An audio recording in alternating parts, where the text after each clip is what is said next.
ಅಭ್ಯರ್ಥಿ ಮಿತ್ರರಿಗೆ ನನ್ನ ನಮಸ್ಕಾರಗಳು. ನನ್ನ ಆನ್ಲೈನ್ ಕ್ಲಾಸಿಗೆ ತಮಗೆಲ್ಲರಿಗೂ ಸ್ವಾಗತವನ್ನು ಬಯಸುತ್ತಾ, ಜೊತೆಗೆ Jnana Kalyana institute for competitive exams Kalaburagi ತಮಗಾಗಿ ಹೊಸ ವಿಡಿಯೋಗಳನ್ನು ಮತ್ತು ಸ್ಟಡಿ ಮೆಟೀರಿಯಲ್ಗಳನ್ನು ಪ್ರೊವೈಡ್ ಮಾಡ್ತಾಯಿದೆ. ಸೊ ತಾವುಗಳು ಈ ಒಂದು ವಿಡಿಯೋಗಳನ್ನು ನೋಡಿ ಇದರಲ್ಲಿದ್ದಂತಹ ನಾಲೆಜನ್ನು ಪಡ್ಕೊಂಡು ತಮ್ಮ ಜೀವನದಲ್ಲಿ ಯಶಸ್ವಿಯಾಗಬೇಕೆಂದು ಹಾರೈಸುತ್ತಾ, ನನ್ನ ಇವತ್ತಿನ ಆನ್ಲೈನ್ ಕ್ಲಾಸಿಗೆ ಒಂದು ಪ್ರಾರಂಭವನ್ನು ಕೊಡ್ತಾ ಇದ್ದೀನಿ.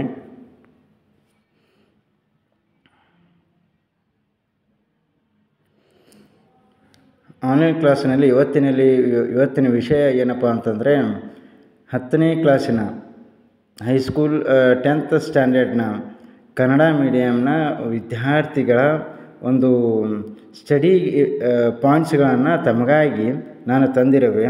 ಸೊ ಅದನ್ನು ಏನಪ್ಪ ಅಂತಂದರೆ ಇವತ್ತು ಚರ್ಚೆ ಮಾಡುವಂತಹದ್ದು ಮೊದಲನೇ ಅಧ್ಯಾಯ ಏನು ಅಂತಂದರೆ ಭಾರತಕ್ಕೆ ಯುರೋಪಿಯನ್ನರ ಆಗಮನ.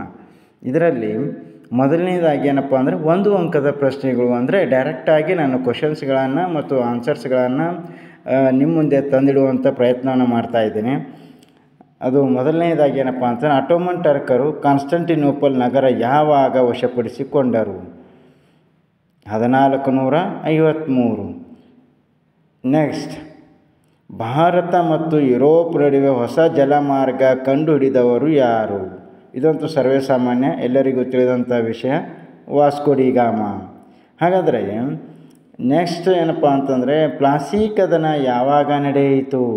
ಅದು 1757ರಲ್ಲಿ ನಡೆಯಿತು. ತದನಂತರ ಬರುವಂತಹದ್ದು, ಭಾರತಕ್ಕೆ ಬಂದ ಪೋರ್ಚುಗೀಸರ ಮೊಟ್ಟ ಮೊದಲ ವೈಸ್ರಾಯ ಯಾರು? ಆತ ಯಾರು ಅಂತಂದರೆ ಫ್ರಾನ್ಸಿಸ್ಕೋ ಡಿ ಅಲ್ಮೇಡಾ. ನೆಕ್ಸ್ಟ್, ನೀಲಿ ನೀರಿನ ನೀತಿ ಜಾರಿಗೆ ತಂದ ಪೋರ್ಚುಗೀಸರ ವೈಸ್ರಾಯ ಯಾರು? ಆತ ಉತ್ತರ ಫ್ರಾನ್ಸಿಸ್ಕೋ ಅಲ್ಮೈಡ್. ಇನ್ನು 6ನೇ ಪ್ರಶ್ನೆ, ಭಾರತದಲ್ಲಿ ಪೋರ್ಚುಗೀಸರ ಸಾಮ್ರಾಜ್ಯದ ನಿಜವಾದ ಸ್ಥಾಪಕ ಯಾರು? Alphonso D Albuquerque. ಈತನೇ ಭಾರತದಲ್ಲಿ ಪೋರ್ಚುಗೀಸರ ನಿಜವಾದ ಸಾಮ್ರಾಜ್ಯದ ಸ್ಥಾಪಕನಾಗ್ತಾನೆ. ನಂತರ, ಯುನೈಟೆಡ್ ಈಸ್ಟ್ ಇಂಡಿಯಾ ಕಂಪನಿಯನ್ನು ಡಚ್ಚರು ಯಾವಾಗ ಸ್ಥಾಪಿಸಿದರು? ಈಸ್ಟ್ ಇಂಡಿಯಾ ಕಂಪನಿಯನ್ನು ಯುನೈಟೆಡ್ ಈಸ್ಟ್ ಇಂಡಿಯಾ ಕಂಪನಿ ಡಚ್ಚರು ಯಾವಾಗ ಸ್ಥಾಪಿಸಿದರು ಅಂತಂದರೆ 1602ರಲ್ಲಿ. ನೆಕ್ಸ್ಟ್ 8ನೇ ಪ್ರಶ್ನೆ ಬರುವಂತಹದ್ದು, ಇಂಗ್ಲೀಷ್ ಈಸ್ಟ್ ಇಂಡಿಯಾ ಕಂಪನಿ ಯಾವಾಗ ಸ್ಥಾಪಿಸಲಾಯಿತು? 1600 ಡಿಸೆಂಬರ್ 31ರಂದು ಇಂಗ್ಲೀಷ್ ಈಸ್ಟ್ ಇಂಡಿಯಾ ಕಂಪನಿಯನ್ನು ಸ್ಥಾಪಿಸಲಾಯಿತು. ನೆಕ್ಸ್ಟ್ 9ನೇ ಪ್ರಶ್ನೆ, ದಸ್ತಕಗಳು ಎಂದರೇನು? ದಸ್ತಕಗಳು ಎಂದರೆ ಪರವಾನಿಗೆ ಪತ್ರ. 10ನೇ ಪ್ರಶ್ನೆ, ಬಂಗಾಳದಲ್ಲಿ ದ್ವಿಪ್ರಭುತ್ವ ಪದ್ಧತಿ ಯಾರು ಜಾರಿಗೆ ತಂದರು? ಉತ್ತರ ರಾಬರ್ಟ್ ಕ್ಲೈವ್. 11ನೇ ಪ್ರಶ್ನೆ, ಈಸ್ಟ್ ಇಂಡಿಯಾ ಕಂಪನಿಗೆ ದಿವಾನಿ ಹಕ್ಕನ್ನು ಯಾರು ನೀಡಿದರು? ಉತ್ತರ 2ನೇ ಶಾ ಆಲಂ. ಇನ್ನು 12ನೇ ಪ್ರಶ್ನೆ, ಭಾರತದಲ್ಲಿ ಫ್ರೆಂಚರ ರಾಜಧಾನಿ ಯಾವುದು? ಉತ್ತರ ಪಾಂಡಿಚೇರಿ ಅಥವಾ ಪುದುಚೇರಿ ಅಂತಲೂ ಕೂಡ ಕರೀತಾರೆ. ಇನ್ನು 13ನೇ ಪ್ರಶ್ನೆ, 2ನೇ ಕರ್ನಾಟಿಕ್ ಯುದ್ಧ ಯಾವ ಒಪ್ಪಂದದೊಂದಿಗೆ ಮುಕ್ತಾಯವಾಯಿತು? ಇದು 2ನೇ ಕರ್ನಾಟಿಕ್ ಯುದ್ಧ ಆಗಿರೋದರಿಂದ ಇದು ಪಾಂಡಿಚೇರಿ ಒಪ್ಪಂದದ ಮುಖಾಂತರ ಕೊನೆಗೊಳ್ಳುತ್ತೆ.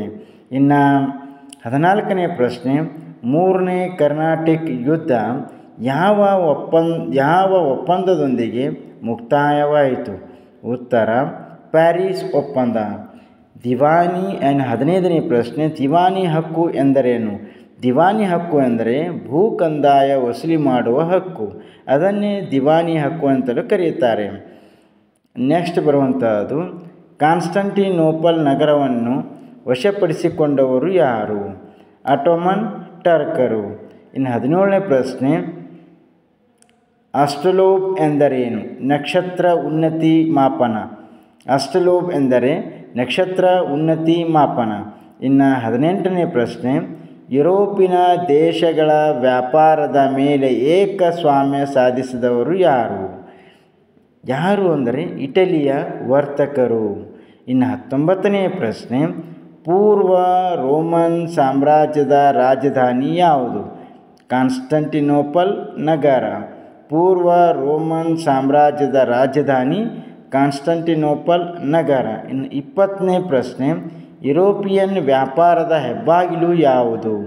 ಅದು ಯುರೋಪಿಯನ್ ವ್ಯಾಪಾರದ ಹೆಬ್ಬಾಗಿಲು ಅಂತೇಳಿ ಕಾನ್ಸ್ಟಂಟಿನೋಪಲ್ ನಗರವನ್ನು ಕರೀತಾರೆ. ಇನ್ನು 21ನೇ ಪ್ರಶ್ನೆ, ಏಷ್ಯಾ ದೇಶಗಳ ವ್ಯಾಪಾರದ ಮೇಲೆ ಏಕಸ್ವಾಮ್ಯ ಸಾಧಿಸಿದವರು ಯಾರು?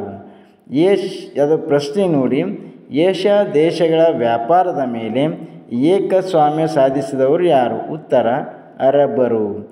ಇನ್ನು 22ನೇ ಪ್ರಶ್ನೆ, ಪೂರ್ವ ರೋಮನ್ ಸಾಮ್ರಾಜ್ಯದ ಮತ್ತೊಂದು ಹೆಸರೇನು? ಬೈಜಂಟೈನ್. ಪೂರ್ವ ರೋಮನ್ ಸಾಮ್ರಾಜ್ಯದ ಮತ್ತೊಂದು ಹೆಸರೇನು? ಬೈಜಂಟೈನ್. ನೆಕ್ಸ್ಟ್ 23ನೇ ಪ್ರಶ್ನೆ, ವಾಸ್ಕೋ ಡಿ ಗಾಮನು ಯಾವ ದೇಶದ ನಾವಿಕ? ಇದು ವಿಚಾರ ಮಾಡುವಂತಹ ಮತ್ತು ಬಹಳಷ್ಟು ಪ್ರಾಮುಖ್ಯತೆಯನ್ನು ಪಡೆದುಕೊಂಡಂತಹ ಪ್ರಶ್ನೆಯಾಗಿರುತ್ತೆ. ಯಾಕೆಂದರೆ ಎಲ್ಲರೂ ವಾಸ್ಕೋ ಡಿ ಗಾಮ ಜಲಮಾರ್ಗವನ್ನು ಕಂಡುಹಿಡಿದ ಅನ್ನುವಂಥದ್ದು ಗೊತ್ತಿದೆ. ಬಟ್ ಆತ ಯಾವ ದೇಶದವನು ಅನ್ನುವಂಥದ್ದನ್ನು ತಿಳ್ಕೊಳ್ಳಬೇಕಾದಂಥ ವಿಷಯ. ಆತನ ದೇಶ ಪೋರ್ಚುಗಲ್ ದೇಶದ ನಾವಿಕ ಮತ್ತು ಪೋರ್ಚುಗಲ್ ದೇಶದ ಆತ ಆಗಿದ್ದ. ಇನ್ನು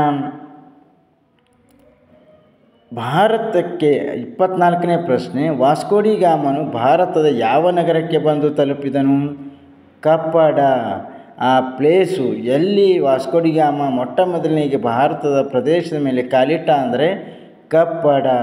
ಇನ್ನು 25ನೇ ಪ್ರಶ್ನೆ, ಭಾರತವನ್ನು ತೊರೆದ ಕೊನೆಯ ಯುರೋಪಿಯನ್ನರು ಯಾರು? ಪೋರ್ಚುಗೀಸರು. ಅದು ಗೋವಾವನ್ನು ಆಳ್ವಿಕೆಯನ್ನು ಮಾಡ್ತಾಯಿದ್ರು.